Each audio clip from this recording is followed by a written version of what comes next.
Hello everyone. तो जैसा कि आप लोगों को पता है कि हम लोग करें एम्प्लॉयबिलिटी स्किल फर्स्ट ईयर के बहुत ही इंपॉर्टेंट क्वेश्चन और बहुत ही इंपॉर्टेंट टॉपिक्स। हमने पिछली क्लास में क्वेश्चन किए थे मेंटेन इफिशियंसी के कुछ क्वेश्चंस और कुछ क्वेश्चंस छूट गए थे। वो क्वेश्चंस छूटे हुए क्वेश्चन हम आज की क्लास में करेंगे। तो ये क्लास नंबर 11 ही है और इसका है पार्ट 2। ठीक है, पार्ट 1 भी देख लीजिएगा। मेंटेन इफिशियंसी के 2 पार्ट होने वाले हैं। पार्ट 1 हो चुका है और पार्ट 2 के साथ ही ये टॉपिक हो जाएगा आप लोगों का कवर। ऑल ट्रेड के लिए कॉमन है, सभी ट्रेड के लिए है, किसी एक ट्रेड के लिए नहीं पढ़ा रही हूँ, सभी ट्रेड के लिए कॉमन है। बढ़ते हैं अपने क्वेश्चन पर। मेंटेनिंग एफिशिएंसी का नेक्स्ट क्वेश्चन है 21 नंबर क्वेश्चन है, the challenges faced by migrant workers are dash any other workers. Question क्या पूछ रहा है, हिंदी में ट्रांसलेशन पढ़ते हैं। प्रवासी कामगारों के सामने आने वाली चुनौतियां अन्य कामगारों से डैश होती हैं। इसमें से बहुत सारे बच्चे बिल्कुल सही आंसर दे रहे हैं। मैं कुछ क्लासों से देख रही हूँ, एक दो स्टूडेंट्स हैं, जैसे एक है दीपक कुमार है, विद्युत हैं, रोहिणी सिंह हैं, ये कुछ ही स्टूडेंट्स हैं। मैं फर्स्ट क्लास से देख रही हूँ। ये 3 स्टूडेंट्स मेरी हर क्लास को ज्वाइन करते हैं और हर क्लास में बहुत ही अच्छी तरीके से आंसर देते हैं।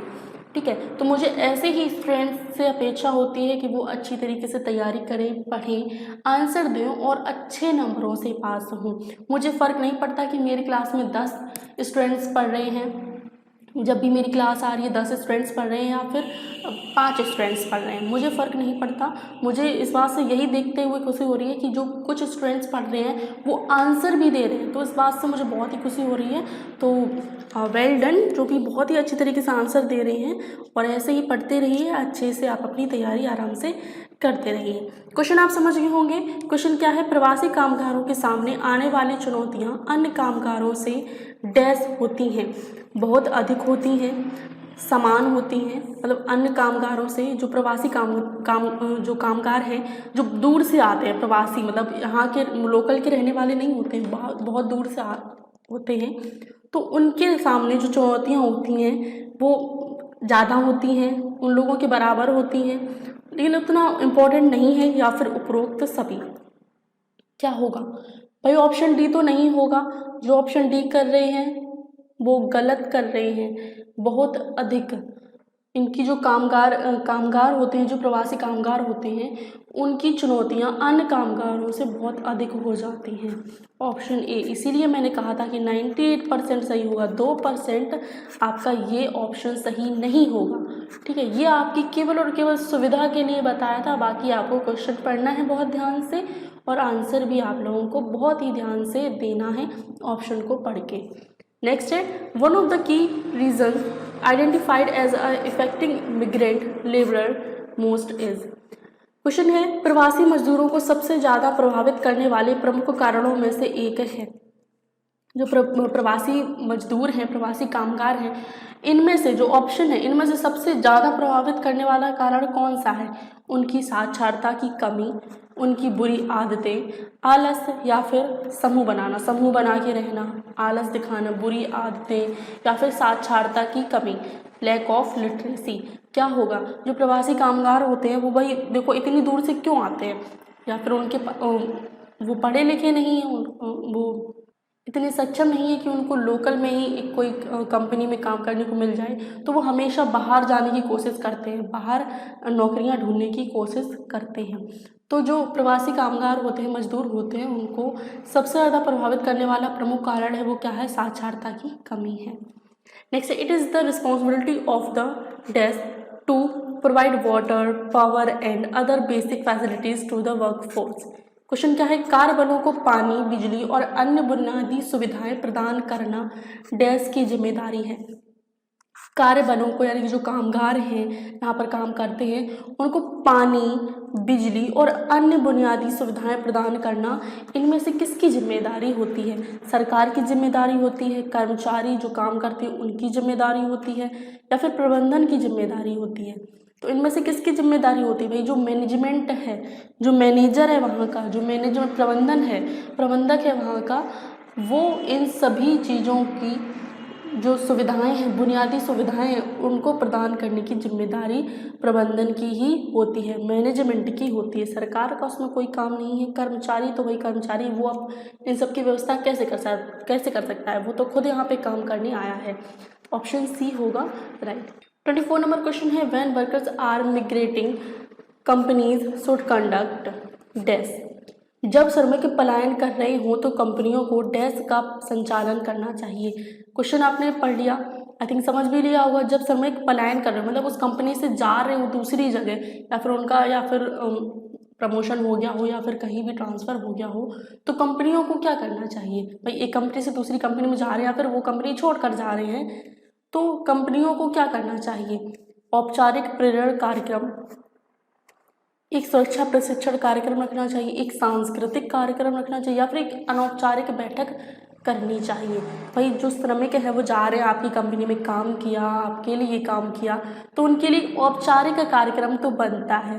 उनको थोड़ा सा मोटिवेट करने के लिए, उनको धन्यवाद कहने के लिए एक औपचारिक प्रेरण कार्यक्रम होना चाहिए, संचालन करना चाहिए। नेक्स्ट 25 नंबर क्वेश्चन है। देखो क्वेश्चन आगे बढ़ने से पहले मैं बता दूं, इस क्लास में होंगे 30 क्वेश्चंस और इन्हीं क्वेश्चंस के साथ हमारा जो मेंटेनिंग इफिशियंसी का टॉपिक है वो हो जाएगा ख़त्म। और लास्ट में, इसी क्लास के लास्ट में हम बात करेंगे आपके एग्ज़ाम के बारे में, ठीक है। तो पूरी क्लास ज़रूर देखिएगा। क्वेश्चन आप पढ़ रहे हैं, मैं जब भी बात कर रही हूँ आप स्किप कर सकते हो, कोई दिक्कत नहीं। आप, मैं कोई भी सजेशन दे रही हूँ, आप नहीं सुनना चाहते हो, आप स्किप कर सकते हो, कोई दिक्कत नहीं है। लेकिन अगर मैं क्वेश्चन पढ़ रही हूँ उसमें आप स्किप नहीं कर सकते, ठीक है। स्पीड मत बढ़ाइए, 2x मत कीजिए, 1.25 कर सकते हैं, 1.5 कर सकते हैं, लेकिन 2x मत कीजिएगा, ठीक है। क्वेश्चन क्या है, dash is helpful for collecting employees feedback and understanding them. Question है, कर्मचारी प्रतिक्रिया एकत्र करने और उन्हें समझने में सहायक है, इनमें से क्या कहलाएगा। जो कर्मचारी प्रतिक्रिया एकत्र करने और उन्हें समझने में सहायक है। नियोक्ता सर्वेक्षण, यहाँ पे कर्मचारी की बात हो रही है, कर्मचारी सर्वेक्षण कहलाएगा। क्या होगा, कर्मचारी सर्वेक्षण। कर्मचारी से बात करेंगे, उनकी प्रतिक्रिया लेंगे, तो वो क्या कहलाएगा, एम्प्लॉय सर्वे कहलाएगा। नेक्स्ट है, lack of productivity is a serious threat to any society, it is caused by waste of. Question है, उत्पादकता की कमी किसी भी समाज के लिए एक गंभीर खतरा है, यह डैश की बर्बादी के कारण होता है। उत्पादकता की कमी किसी भी समाज के लिए एक गंभीर खतरा है। उत्पादकता की कमी किसी भी समाज के लिए एक गंभीर खतरा है, यह डैश की बर्बादी का कारण होता है। तो यह देखो, समय की बर्बादी का भी कारण होगा और संसाधन की बर्बादी का कारण होगा और इन्वेस्टमेंट यानी कि निवेश की बर्बादी का भी कारण होगा। भाई जब उत्पाद ही नहीं होगा तो जिसने भी निवेश किया होगा उसको तो लॉस होगा ना, लॉस होगा। जो संसाधन उसने यूज़ किए हैं उनका भी लॉस होगा और टाइम भी बर्बाद हो रहा होगा। तो ये होगा all of the above. Next है, when a company is not productive it has a dash effect on its employees and society. जब कोई कंपनी उत्पादक नहीं होती है तो मैंने उल्टा पढ़ दिया, तो इसका उसकी कर्मचारियों और समाज पर प्रभाव पड़ेगा। कैसा प्रभाव पड़ेगा, जब कोई कंपनी है वो उत्पादन ही नहीं कर रही है, मतलब कि बंद हो गई है, तो इसका उसके कर्मचारियों और समाज पर कैसा प्रभाव पड़ेगा। मतलब कोई आउटलेट है, ठीक है, आउटलेट है, MBA चाय वाला का ले लो, MBA चाय वाला का ले लो, किसी ने आउटलेट खोला, ठीक है, लेकिन अब वहाँ पे चाय मिल ही नहीं रही है, चाय नहीं मिल रही है, ठीक है, MBA चाय वाला की चाय नहीं मिल रही है, तो वहाँ पे जो कर्मचारी हैं उन पर भी असर पड़ेगा कि भाई हमारा तो कोई मतलब कमाई नहीं हो रही है, ठीक है, उन पर भी असर पड़ेगा। और समाज पर भी असर पड़ेगा कि भाई इतना फेमस चाय वाला है, इसके यहाँ चाय पीने बहुत सारे लोग जाते हैं, ठीक है, कि हाँ आउटलेट खुला है नया, यहाँ पे चाय पीने जाते हैं, तो समाज पर भी असर पड़ेगा। जाएंगे वहाँ पे नहीं मिलेगी चाय, पियेंगे जाके, बोलेंगे कि अरे MBA चाय वाला का नाम बहुत सुना था, यहाँ पे तो चाय नहीं मिली। जब उत्पादन ही नहीं हो रहा है तो कहाँ से मिलेगा प्रोडक्ट। तो समाज में कर्मचारियों पर निगेटिव असर पड़ेगा और नाम खराब होगा MBA चाय वाला का, वो अलग से कैसा नकारात्मक असर पड़ेगा कि भाई इतना नाम सुना था, चाय तो मिली नहीं। तो ये एक नकारात्मक असर पड़ेगा कर्मचारियों पर भी और समाज पर भी। नेक्स्ट है, इस irresponsible employees of any company creates. किसी भी कंपनी का गैर जिम्मेदार कर्मचारी डैश बनाते हैं। किसी भी कंपनी के गैर जिम्मेदार कर्मचारी डैश बनाते हैं। ऑप्शन पढ़ोगे आंसर अपने आप आएगा। किसी भी कंपनी का गैर जिम्मेदार कर्मचारी कंपनी को घाटा भी करवा सकता है। भाई गैर जिम्मेदार की बात हो रही, जिम्मेदार का नहीं। अगर वो कर्मचारी जिम्मेदार है तो वो आपकी कंपनी को बढ़ाएगा, आपकी कंपनी को इंक्रीज करेगा, ठीक है। तो वो कंपनी को घाटा होगा। अगर गैर जिम्मेदार कर्मचारी है, आलस्य से काम कर रहा है, तो कंपनी को घाटा होगा। पर्यावरण को भी प्रभावित करेगा। अपशिष्ट संसाधन यानी कि जो आपके प्रोडक्ट है वो वेस्ट भी होंगे। गैर जिम्मेदारी से काम करेगा तो बहुत सारी चीज़ें वेस्ट भी होंगी। तो क्या होगा? All of the above. Next है लो प्रोडक्टिविटी लीड्स टू, कम उत्पादकता डैश की ओर ले जाती है। कम उत्पादकता डैश की ओर ले जाती है। लो एम्प्लॉयमेंट यानी कि कम रोजगार। जब कम उत्पादन होगा तो कम रोजगार भी होगा ना। और कम निवेश, अब उत्पादन ही कम हो रहा है तो निवेश भी कम होगा और कम बचत भी होगी। तो क्या होगा? All of the above, option D. साथ साथ में आंसर जो भी दे रहे हैं वो बहुत ही बढ़िया आप लोग कर रहे हो, ठीक है। ऐसे ही आप लोग पढ़ते रहिए, आंसर देते रहिए और आपने बेस तो अपना मजबूत बना ही लिया होगा। मैंने आप लोग को पहले ही बता दिया था कि आई के एग्ज़ाम है, यहाँ पे क्वेश्चन को बदलते टाइम नहीं लगता, सिलेबस को बदलते टाइम नहीं लगता। तो इसलिए मैंने आपको शुरुआत में ही बोल दिया था कि आप लोग अपना कोई बढ़िया सा ऑफलाइन कोचिंग ज्वाइन कर लो, आपके पास भी होगा। कोपा टेट से हो भाई, कोपा टेट तो ऑफलाइन कोचिंग ज्वाइन हो सकती है।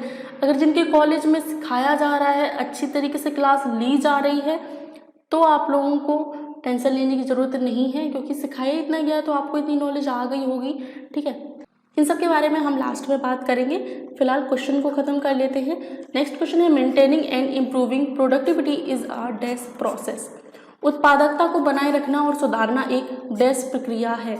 उत्पादकता को बनाए रखना और सुधारना एक डैश प्रक्रिया है।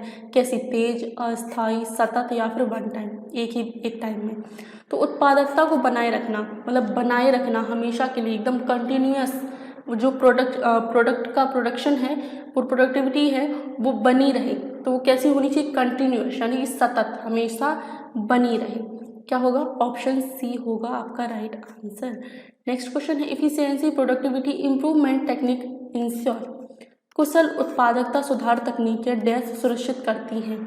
कुशल उत्पादकता सुधार तकनीकें सुनिश्चित करती हैं किसको? व्यक्ति की वृद्धि को और संगठन के विकास को, या फिर दोनों को, या फिर ऑप्शन डी इनमें से कोई नहीं। आपको अगर मैंने जो आपने तो बताया कि ऑप्शन डी, ये वाला तो कभी होगा ही नहीं, नन ऑफ द एबव, ये वाला तो होगा ही नहीं। ऑप्शन 3 है आपके सामने। कुशल उत्पादकता सुधार तकनीकें जो हैं वो व्यक्ति की वृद्धि भी सुनिश्चित करती हैं और संगठन का विकास भी सुनिश्चित करती हैं। तो ऑप्शन क्या होगा? Both A and B, A और बी दोनों। Next, what are the characteristic of workers who focus on productivity improvement. उत्पादकता सुधार पर ध्यान केंद्रित करने वाले श्रमिकों की विशेषताएं क्या हैं? उत्पादकता सुधार पर ध्यान केंद्रित करने वाले श्रमिकों की विशेषताएं क्या हैं? टीम वर्क, विजन, लक्ष्य, क्या है? ये तीनों होनी चाहिए। ऑल ऑफ द एबव होगा हमारा right answer. Next, productivity is the dash of product system. उत्पादकता उत्पादन प्रणालियों का डैश है। अब ये देखो क्वेश्चन क्या पूछ रहा है। जो उत्पादकता है वो उत्पादन की प्रणालियाँ हैं। कैसी? मापन, दक्षता, बोथ ए एंड बी, या फिर इनमें से कोई नहीं। तो होगी तो देखो बोथ ए और बी दोनों, मापन और दक्षता दोनों होगा इसका राइट आंसर। तो ये पूरा जो स्टेटमेंट बनेगा वो कैसा होगा? वो होगा उत्पादकता जो है वो उत्पादन की दक्षता की औसत माप है। जो उत्पादकता है वो उत्पादन की दक्षता की औसत माप है। क्वेश्चन समझ गए होंगे। आंसर जो मैंने स्टेटमेंट बताया क्या होगा कि थोड़ा सा इसमें थोड़ा सा ट्रांसलेशन अलग हुआ है। जो उत्पादकता है वो उत्पादन की दक्षता की औसत माप है। क्या होगा? ऑप्शन सी, बोथ, मापन भी और दक्षता भी। नेक्स्ट हमारी क्लास होगी क्लास नंबर 12, लेबर्स लॉ। और मैं बात कर रही थी कि हम लोग लास्ट में डिस्कस करेंगे क्या, हम डिस्कस करने वाले हैं कि आपके एग्ज़ाम के बारे में, ठीक है। एग्ज़ाम के बारे में डिस्कस करेंगे। आपका सभी लोगों को पता है कि मैंने कुछ आप लोगों के कमेंट्स पढ़े थे कि कितने घंटे का होगा, 2 घंटे का होगा भी आप लोगों का। CBT 1 CBT 2 का कोई मेथड नहीं है। CBT 1 आपका एक ही एग्ज़ाम होगा जिसमें आपकी इंक्लूड होगी थ्योरी, और जिनकी ट्रेड में वर्कशॉप कैलकुलेशन है मैं ऑलरेडी बता चुकी हूँ, आप लोग देखते नहीं हो, बात तो ये है ना। और इंक्लूड है इंजीनियरिंग ड्राइंग। अब जिनकी ट्रेड में केवल थ्योरी है एम्प्लॉयबिलिटी स्किल, उनकी बात अलग है। और आपका एम्प्लॉयबिलिटी स्किल, एम्प्लॉयबिलिटी स्किल आप लोगों का ये 2 टॉपिक होंगे, ठीक है। पासिंग मार्क्स तो मैंने आपको पूरा बताया, आपको लास्ट के स्क्रीन पर शो हो जाएगा पासिंग मार्क्स, ठीक है। थ्योरी आपका थ्योरी के क्वेश्चंस आएंगे, वर्कशॉप कैलकुलेशन के क्वेश्चन आएंगे, इंजीनियरिंग ड्राइंग के क्वेश्चन आएंगे, एम्प्लॉयबिलिटी स्किल के क्वेश्चंस आप लोगों के एग्जाम में पूछे जाएंगे। 50 क्वेश्चन इसमें और 25 क्वेश्चन इसमें। ये ध्यान रखिए, एक क्वेश्चन जो है वो आपका है 2 नंबर का, और माइनस मार्किंग नहीं है आपकी, ठीक है। माइनस मार्किंग आप लोगों की नहीं है, तो सारे के सारे क्वेश्चन आप लोगों को अटेंड करने हैं, और कोशिश करना कि ज़्यादा से ज़्यादा क्वेश्चन आप लोग अटेंड करें। और प्रैक्टिकल की बात, कोपा की प्रैक्टिकल की मैं बात कर रही हूँ।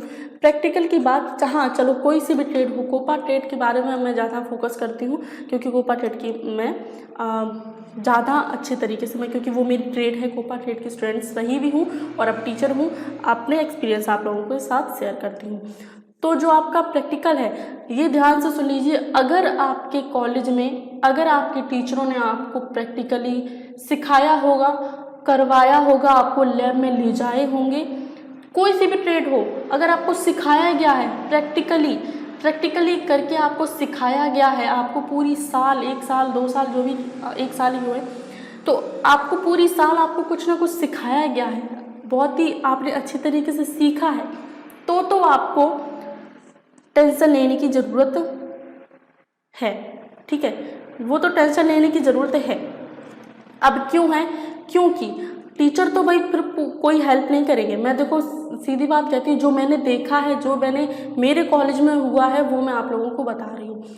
अगर टीचरों ने आप लोगों को सिखाया है तो वो आपको ज़रा से भी हेल्प नहीं करेंगे प्रैक्टिकल में। अगर उन्होंने आपको नहीं सिखाया है, ये मैं अपनी बात कर रही हूँ, मैं हर एक कॉलेज की बात नहीं कर रही हूँ, मैंने जो देखा है वो मैं बात कर रही हूँ, ठीक है। किसी पे टारगेट मैं नहीं कर रही हूँ, ठीक है, मैं अपने कॉलेज की बात कर रही हूँ। अगर नहीं सिखाया है तो आप टेंशन लेना छोड़ दीजिए उन्हीं पर। मेरे कॉलेज में, मैं अपनी बात बताऊँ, मेरे कॉलेज में मेरे एक बार लैब में ले जाया गया और क्या सिखाया गया? कीबोर्ड चलाना, मतलब बच्चों वाला काम, कीबोर्ड चलाना। और कीबोर्ड भी कैसे? कंप्यूटर ऑन नहीं होगा, बस कीबोर्ड निकाला बाहर, बोले कि बस कीबोर्ड को पहचानो। ये कोई बात हुई? भाई ये थोड़ा ना एग्जाम में आएगा, प्रैक्टिकल में ये नहीं पूछा जाएगा कि कीबोर्ड कैसे चलाते हैं, कीबोर्ड फास्ट स्पीड कैसे हम अपनी करें, टाइपिंग कैसे करें, ये नहीं आएगा। आएगा कैसे? असेंबल करना, कंप्यूटर को असेंबल कैसे किया जाता है, डिसेंबल कैसे किया जाता है, ठीक है। जावा स्क्रिप्ट के बारे में आएगा, अगर टॉपिक में है, पहले मेरे में आया था जावा स्क्रिप्ट। तो ये सब चीज़ें सिखाई जाती हैं, आपको प्रैक्टिकली सिखाई जाती हैं आपके कॉलेज की तरफ से। नहीं सिखाई गई है तो वो फिर आप टेंशन उन टीचरों पे छोड़ दीजिए। इतनी बात समझ में आ गई? आपको नंबर पता है, थ्योरी आपकी आएगी 100 नंबर की, एम्प्लॉयबिलिटी स्किल आएगी आपकी 50 नंबर की, और प्रैक्टिकल आपका होगा कितने का? 250 नंबर का।